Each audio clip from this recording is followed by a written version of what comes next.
Welcome to the YCharts conference call covering our recent focus report on Oracle Corporation. I'm Eric Kobayashi Solomon, and for those of you who are on Twitter, should follow me in YCharts. I post some interesting articles and images related to my research and to investing in general. This presentation should in no way be considered an offer to buy or sell securities, but do be aware that I'm talking my own book. I am the beneficial owner of Oracle stock in several of my investment accounts. I do pride myself on my objectivity and again reiterate that this presentation is not intended to convince you to buy or sell this stock. YCharts is not a registered investment advisor and we do not make investment recommendations. YCharts focus reports are tied to a specific valuation methodology, so I'll review that before moving on to look at Oracle's valuation drivers and scenarios.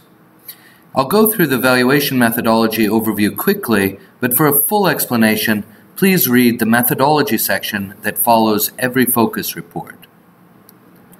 All my valuation work is predicated on a simple premise. Cash is king, and the amount of cash a company creates for its owners is the value of the firm. Our focus reports hone in on three factors. These factors are the only consistent drivers of cash flow generation: revenue generation, profit conversion, and investment success. Let's take a look at each one. The first, and in many ways the most important cash flow driver, is revenue generation.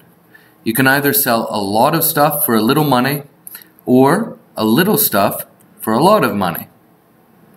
Whether a company attempts to sell a lot of stuff or to sell stuff for a lot, the company has to have demand for its product at the price it's charging. Understanding the demand environment is crucial to valuing a company, so the first part of every focus report hones in on the company's business strategy and demand environment. The second cash flow driver is profitability.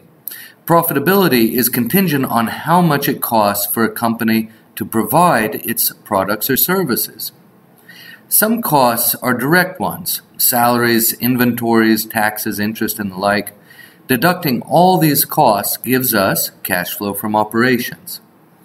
But other costs to maintain the business as a going concern must also be paid. You can't run equipment forever without making repairs. Deducting these costs from cash flow from operations yield what we call owner's cash profits, or OCP. When I talk about profitability in a research report, it's usually the OCP number that I'm referring to. The third cash flow driver is investment level and efficacy. So the company generated a profit. Now what?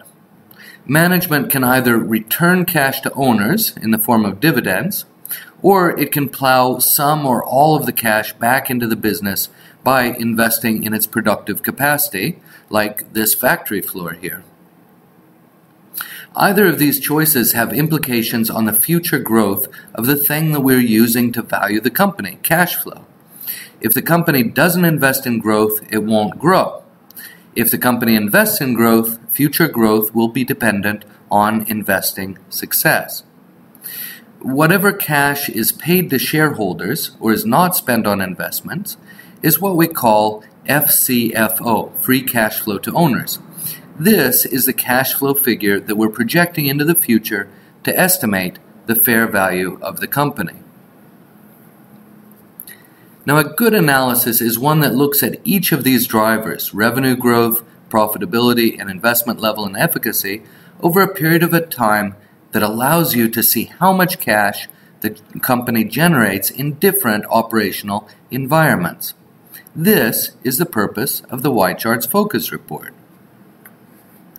No backward-looking analysis can give you a full valuation picture. A valuation combines an analysis of the past with an understanding of present conditions to project likely future cash flow scenarios for the firm. Our focus reports use best, likely, and worst case scenarios to estimate a range of future cash flow projections. In this graph, the black dotted lines represent future cash flow assumptions under different scenarios. The blue lines represent the discounted cash flow of these cash flow streams, and the point at where each of the blue lines flattens out represents the value of the company under each scenario. Now, I'm happy to field questions about the valuation methodology at the end of the call. For now, let's dive into our analysis of the Oracle valuation drivers and cash flow generation. In this section, I'll walk you through a few charts in the report. For a complete picture, though, nothing beats reading the entire report. So if you haven't already, please feel free to download it from the YCharts Resources tab. The URL is right there on the screen. Okay, let's first take a look at Oracle's segment lineup. Since purchasing Sun Micro in 2010, Oracle has 5 segments: 2 hardware-related, 2 software-related, and 1 service-related. However, in fact, the four of those segments can be thought of merely as shovels that feed fuel into the real profit driver of the firm, the super hot furnace of the software updates and support segment. With operating margins in the 90% range in this segment, it's easy to see why updates is key to Oracle's success. Now, in my first report on Oracle, I talk about the enormous operating leverage pickup the software updates segment experienced after the acquisition of Sun. In this report, we update that calculation and see that the same trend has continued. Revenues in the software update segment are growing at roughly 6% per year, and an operating leverage of 20% means that profits are growing faster than that, a little over 7% per year, and that's good to see. Now, let's take a look at each of the cash flow drivers in turn. The first is revenue growth. All of the lines on this graph represent percentage growth rates. The one I key off of is the rolling aggregate percent change, and that's shown by that thick blue line here in the center. The green line is the year-over-year change, and the black and orange lines represent the high water and low water revenue growth rate, respectively. In the bottom panel, you can see the net acquisitions made by the firm, and in this case, an acquisition, a cash outflow, is represented by a positive number. You can plainly see by looking at this acquisitions section that Oracle has really picked up the pace of its acquisition since the purchase of PeopleSoft in 2005. And acquisitions are still very much a part of Oracle's strategic profile. The purpose of these acquisitions are not mainly to boost revenues, but actually to boost its product's capabilities. And we'll talk more about that in a minute. You can see that revenue growth has flatlined over the past few years. That's this green line here. Let's look at why this is happening and what we can expect in the future.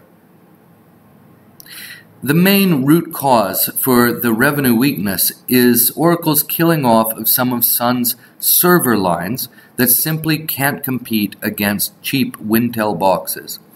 On the bright side, Oracle has been building a new line of engineered systems that use custom chips tweaked to run Oracle databases very, very quickly.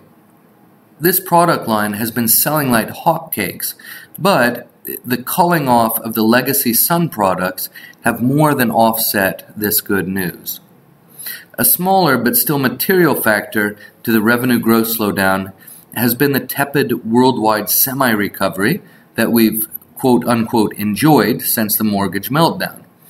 It's important to understand that Oracle's acquisition strategy is not designed to boost revenues, but as I said, to create a richer, harder to replicate software product that will eventually feed the update segment. Now, looking at the last 10 years worth of data, this is what the firm has been averaging in revenue growth, but I think it's too much to expect this high of a level to continue in the future.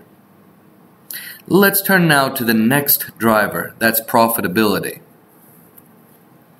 Here we have dollar OCP amounts shown by blue columns measured on the left-hand scale, and OCP margins, that's owner's cash profit as a percentage of revenues, shown by a green line and measured on the right-hand scale.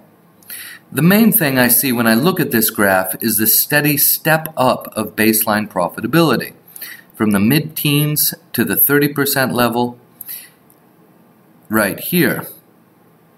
Now, in our first report, I wasn't sure if Oracle's most recent jump to the 35% range would persist, but after another year's worth of data, even in a weakish demand environment, I'm pretty comfortable saying that Oracle's baseline OCP margin is somewhere in that 35% range. So let's sum up what we know about profits. Oracle is a very profitable company, and it's hard to imagine the company getting hugely more profitable. We've seen the stair steps, but if profit steps up in the future, it will be a much shallower step, in my opinion. And of course, we've seen that op leverage is continuing to do good things for the software update segment. Looking at the last 10 years worth of data, here's what Oracle has generated. Let's look now at how much Oracle is spending on investments. In this chart, again, the dollar value of net expansionary cash flows are shown by blue columns and red from the left-hand scale. Expansionary cash flow as a percentage of OCP, that's the way I like to look at this measure, is shown by the green line and red from the right-hand scale. By expansionary cash flow, by the way, I mean any cash that's spent over and above the amount needed to maintain the business as a going concern. You can read more about this in the methodology section of the focus report. Here, we can clearly see the pickup in acquisition activity starting in 2005 with the acquisition of PeopleSoft. This acquisition enabled the firm to rapidly become a major player in application software rather than just databases, which was its strong suit before that. Then, in 2008, it came the acquisition of BEA Systems. This acquisition helped Oracle move into what is known as the middleware market, and considering that BEA was founded by 3 Sun alumni, it may have presaged the acquisition 2 years later of Sun Micro. And this acquisition of Sun Micro really marked Oracle's entrance into the hardware arena. Investment level and efficacy turns out to be the single most important factor in evaluation of Oracle. So let's take a closer look at what issues are involved. Oracle is maturing, and for any company making the transition from young, high growth to old, lower growth, investment decisions are going to have a big impact on cash that flows through to owners, what we use to value a company. The company spends most of its expansionary cash flows on 2 things: anti-dilutionary stock purchases and acquisitions, which we talked about earlier. I would like to see the company cutting back on the stock comp that it shovels through to billionaire Ellison. His interests, in my opinion, are already well aligned with the company's success. The big problem with cutting too much here is that if you cut too much from the comp packages of important salespeople or engineers, you'll have a hard time keeping them in their seats, and that's not good for business. On the other hand, cutting back on acquisitions also brings risks. As Oracle has grown larger, small bolt-on acquisitions have less positive effect. Eventually, it might fall into the Cisco trap, buying companies that just don't make sense for the business and wasting owners' profits in the meantime. On the other hand, if the company makes a big purchase, and I mention why a purchase of Salesforce.com might be possible in the full report, it can backfire big time, which, again, eats away at owners' cash profits. So the numbers that I use in the report represent a best case of cutting expansionary spending roughly in half. Most likely is about steady state, and worst case is that it spends a lot more of its profits on expansionary projects. This is worst case because at this point, Oracle is so big that it will be hard for it to grow quickly no matter how much it spends on investments. Deducting investment spending from OCP gives us free cash flow to owners. So let's take a look at that right now. All the columns in this chart represent dollar figures and are scaled on the left-hand axis. Dark blue columns show OCP and light blue columns show FCFO. And these, of course, are shown as absolute dollar amounts. The black line shows FCFO margin as a percentage of revenues. In other words, this is how much free cash flow is flowing through to owners from each dollar of revenues generated. These figures are scaled on the right-hand axis. You can see that FCFO margin has not grown much over this time period, even though we saw a step up in profitability over the same time period. The difference is a function of the acquisition program. You can see here where they're not acquiring very much. The FCFO margins are here in the 15 to 20% range, and here again they're back in the 15 to 20% range, even though the company is making a lot of acquisitions. I don't think it can continue to count on robust revenue growth combined with flat FCFO margins to drive a growth in absolute free cash flow to owners that we see here with the increasing size of this light blue column. That means if the firm is to become more valuable, it must now focus on increasing its FCFO margin. In other words, spending less on investments. So FCFO margins are in the 20% range right now. I think it could potentially bring this up by about half to around 30%. But this kind of transition is really hard for managers to make. So now that we have a good sense of what the data is saying, let's take a look at our valuation. Here's the valuation diagram in the report. It looks pretty good. You can see that it's skewed to the upside. This is the most recent market capitalization. Here's the upside, which is a lot higher, and the downside, which is only a little bit lower. So it looks skewed to the upside, but let's take a closer look at the details. This table shows the numbers that I used to create this valuation. On the right side of the table are the actual historical statistics for Oracle's operational performance. That's right over here. On the left side of the table are the valuation inputs that I used to derive the fair value range. That's over here. You'll notice that my profitability assumptions mirror those historical values, but I'm cutting back on the other driver assumptions simply due to the growing maturity of the firm. Let's take a look at the valuation levels implied by these inputs. So one of the problems of valuing firms using this simple best, worst, and likely methodology is that sometimes the best and worst case values are too extreme, as we see in this case. I do not believe that simply stacking up all the best and worst case drivers generates valuations for Oracle that reflect kind of an economic reality. In the best case, we have no investment but still high growth. I think that's very improbable. And in the worst case, we have very high investment and no growth. And again, that seems very unlikely. However, in a separate setting, I ran what I think are more reasonable combinations of the above scenarios. That yielded a best case mid-range valuation of $59 a share.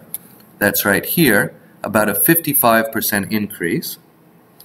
And then a worst case mid-range valuation of about $26 down in the bottom line here.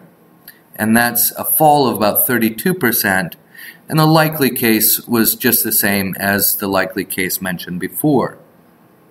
So rather than being skewed to the upside, this more realistic valuation shows about a 50-50 chance of going up as it's going to its worst case scenario. And since we haven't seen how the new co-CEOs approach investment spending, it's really tough to know what will happen going forward. I'm honestly a bit worried that the worst case is more likely than the best, simply because the new CEOs may be as profligate as the old one and refuse to slow spending in the face of slowing growth. Okay, so that covers the prepared remarks, and now I'm happy to open up the floor to questions. While we're gathering questions, I want to encourage you to take a trial of YCharts data service.